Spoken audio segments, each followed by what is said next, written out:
संत दादू दयाल जी। संत श्री दादू दयाल जी 1544 से 1603 भक्ति काल में ज्ञानाश्री शाखा के प्रमुख संत थे। इनका अवतरण अहमदाबाद गुजरात में माना जाता है। फाल्गुन शुक्ल अष्टमी विक्रम संवत में उन्होंने पुत्र रूप में अंगीकार किया। यही बालक श्री दादू दयाल जी के नाम से विख्यात हुए। इन्होंने अपने उपदेशों द्वारा जनमानस में व्याप्त आडंबर, अंधविश्वास एवं कुरीतियों को दूर करने में महत्वपूर्ण योगदान दिया। इनके 52 प्रमुख शिष्य थे। इनके द्वारा स्थापित पंथ दादू पंथ है।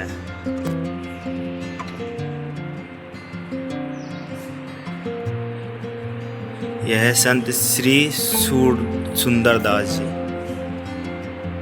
सुंदरदास जी इनका महान संत, धर्म समाज सुधारक हैं। कवि शिरोमणि संत सुंदरदास जी का जन्म देवनगरी दौसा में खंडेलवाल वैश्य परिवार के श्री चोखाजी भूसर के घर चैत्र शुक्ल नवमी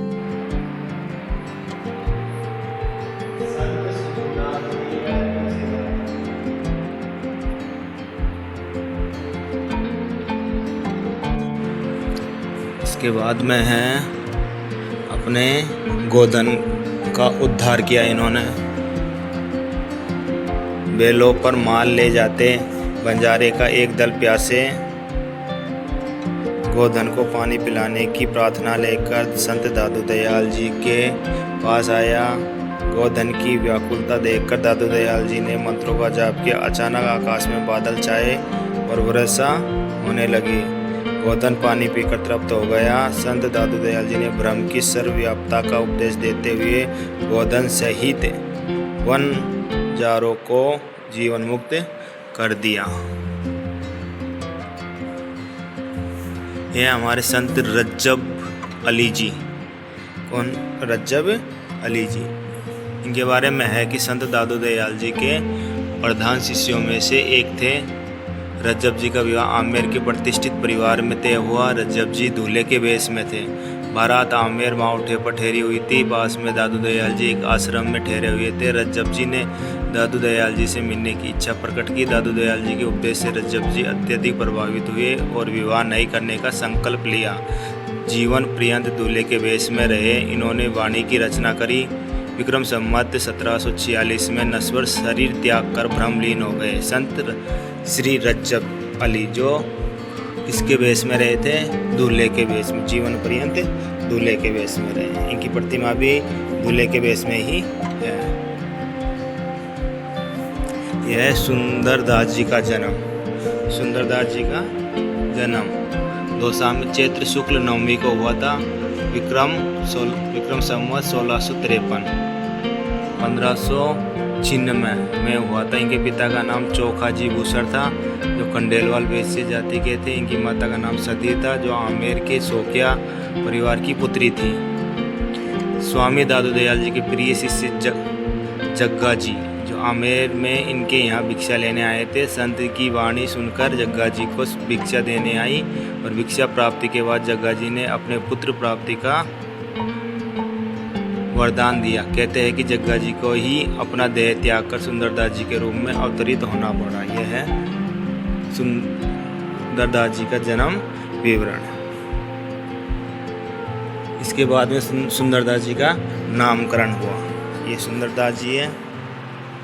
इनके पिताजी, माताजी, ये पंडित जी। इन्होंने नामकरण किया था 1902 में। दादू दयाल जी दौसा पर पधारने पर वैश्य संपत्ति परमानंद जी सती बालक को लेकर दादू दयाल जी के दर्शन हेतु गए। इस समय उनकी पुत्र की आयु 6 वर्ष थी। वैश्य संपत्ति ने अपने पुत्र को दादू महाराज के चरणों में आशीर्वाद के लिए बढ़ाया तो दादू जी ने बालक के सिर पर हाथ रखकर बड़े प्यार से कहा कि सुंदर तू आ गया। तभी से बालक को सुंदर के नाम से पहचाने जाने लगा। आगे चलकर यही संत श्री सुंदरदास जी के नाम से विख्यात हुए। सुंदरदास जी के दीक्षा संस्कार।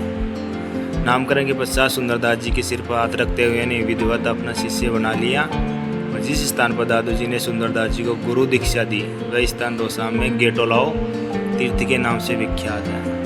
यहीं से दादू जी बालक सुंदरदास जी को नारायणा ले गए। बेटे को संत होते देख माता सती विलख पड़ी। तब दादू जी ने सती को उपदेश देकर समझाया कि मोह के बंधन में इस बालक को बांध नहीं सकते, इसकी जगत को आवश्यकता है। दादू जी के आध्यात्मिक उपदेश सुनकर माता सती ने धैर्य रखकर सजल नेत्रों से अपने पुत्रों को विदा किया।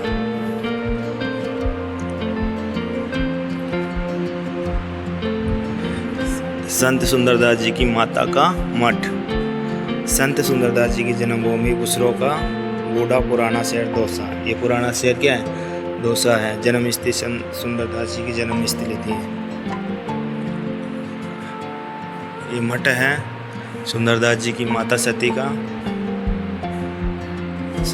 संत सुंदरदास जी की दीक्षा स्थली है। दादू जी अपने शिष्यों सहित दौसा नगर में पधारे। उन्होंने तालाब के किनारे पीपल का वृक्ष दिखाई दिया जिसका अधिकांश भाग सूखा था। दादू जी की कृपा से यह पेड़ हरा भरा हो गया। संतों को छाया में बैठने का सुख मिला। संतों को गेटोला तालाब में स्नान किया। संत भूखे थे। उन्होंने व्यंग्य में दादू जी से कहा कि क्या भूखे संतों को जलेबी प्रसाद जिमाएंगे? दादू जी ने गेटोला तालाब के मध्य से हरे पत्तों पर तैरती हुई गर्म जलेबी के दोनों में संतों को प्रसाद ग्रहण करवाया। गेटोला पर ही सुंदरदास जी की गुरु दीक्षा हुई। दौसा के पहाड़ी तलहटी में स्थित तलहटी दादू पंथ का प्रमुख स्थान है। यहाँ दादू जी के शिष्य जगजीवन जी रहा करते थे। संत सुंदरदास जी भी इनके पास आया करते थे। इन्हीं के सानिध्य में उन्होंने विद्या अध्ययन किया। यह है संत सुंदरदास जी को दादू दयाल जी को दीक्षा देते हुए पुरानी फोटो है। इसी के साथ में संत सुंदरदास जी की तपस्या स्थली फतेहपुर शेखावटी स्थल अंदर सुंदरदास जी की तपस्या स्थली है। ये यहाँ पर इन्होंने तपस्या करी थी। ये सुंदरदास जी को चरण चिन्ह है। चरण चिन्ह के रूप में सुंदरदास जी ब्रजदस्ताओं में प्राय फतेहपुर के निवास करते थे। 1745 विक्रम संवत में सांगानेर आए जहाँ दादू दयाल जी के शिष्य रज्जब जी थे। उन्होंने मोहन जी निवास करते थे। ये चरण चिन्ह है सुंदरदास जी के। संत सुंदरदास जी और रज्जब जी अली का प्रथम मिलन हुआ था। सुंदरदास जी और रज्जब जी दोनों ही पहली बार मिले थे। कालांतर में यह संपर्क निरंतर बढ़ता रहा। सुंदरदास जी जब अध्ययन हेतु काशी गए तब रज्जब जी उनके साथ ही थे। सुंदरदास जी रज्जब जी को बड़ा भाई मानते थे। ब्रजदस्ताओं में भी सुंदरदास जी रज्जब जी से भेंट करने सांगानेर आए, किंतु वहाँ इनके देह त्याग की बात सुनकर सुंदरदास जी को बहुत दुख हुआ। संत सुंदरदास जी की गुरु बहनें, ये दोनों गुरु बहनें थी जिनका नाम था राम कुंवरी और श्याम कुंवरी। इनका जन्म श्रावण शुक्ल द्वितीय विक्रम संवत 1636 में हुआ था। इनका जन्म एक साथ होने के कारण इन्हें युगल बाई भी कहते थे। युगल बाई के माता पिता स्वामी दादू दयाल जी के परम भक्त थे। उन्होंने अपने पुत्र गरीबदास जी सहित तीनों संतानों को दादू दयाल जी के चरणों में भेंट कर दिया था। दादू दयाल जी ने गुरु मंत्र की दीक्षा देकर तीनों को अपना शिष्य बनाया। युगल बाई गार्गी सुलभा के समान विदुषी हुई और आजन्म शील व्रत से रही है। सुंदरदास जी की गुरु बहन है दोनों। एक का नाम है राम कुंवरी, एक का नाम है श्याम कुमारी। फतेहपुर नवाब को उपदेश दिया। ये फतेहपुर नवाब है। सुंदरदास जी ने इनको उपदेश भी दिया। फतेहपुर नवाब के नाम था अलग खान ने संत सुंदरदास जी से खुदा के दीदार कराने का आग्रह किया। सुंदरदास जी ने कहा, आओ नाली में अपना चेहरा देखकर आओ। पानी गंदा होने के कारण नवाब को चेहरा दिखाई नहीं दिया। सुंदरदास जी ने उन्हें पुनः साफ पानी में चेहरा देखने को कहा। पानी स्थिर व स्वच्छ होने के कारण नवाब को चेहरा साफ दिखाई दिया। इस पर सुंदरदास जी ने कहा कि मनुष्य का अंतःकरण जब गंदले जल की तरह होता है तो उसे प्रभु के दर्शन होना असंभव है। नवाब ने प्रभावित होकर संत सुंदरदास जी को राज दरबार में स्थान दे दिया। यह है फतेहपुर के नवाब अलग खां। संत सुंदरदास जी व गुरुदास जी दोनों, सुंदरदास जी और गुरुदास जी। पंजाबी संत गुरुदास जी और संत सुंदरदास जी की महिमा आपने सुनी होगी ज़्यादातर। संत सुंदरदास जी व तुलसीदास जी का भी मिलन हुआ था।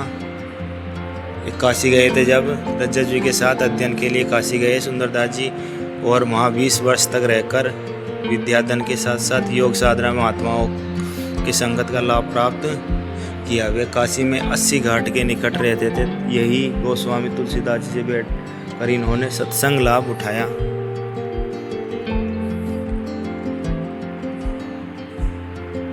एक कथा है कि चैत्र शुक्ल अष्टमी विक्रम संवत 1959 को नरेश नारायण सिंह की दादू दयाल जी के दर्शन व सत्संग हो गए। राजा के मन में नारायणा में धाम निर्माण का विचार चल रहा था। उसी समय सत्संग भवन में शेषनाग प्रकट हो गए। दादू दयाल जी ने कहा कि डरना नहीं, ये शेष भगवान है।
सेठ रायचंद पोद्दार के लकवाग्रस्त होने से इनकी पत्नी बहुत दुखी थी। एक बार कुएं से पानी लाते समय फतेहपुर नवाब के पुत्र दौलत खान ने प्रलोभन देते हुए उस महिला से विवाह का प्रस्ताव रखा।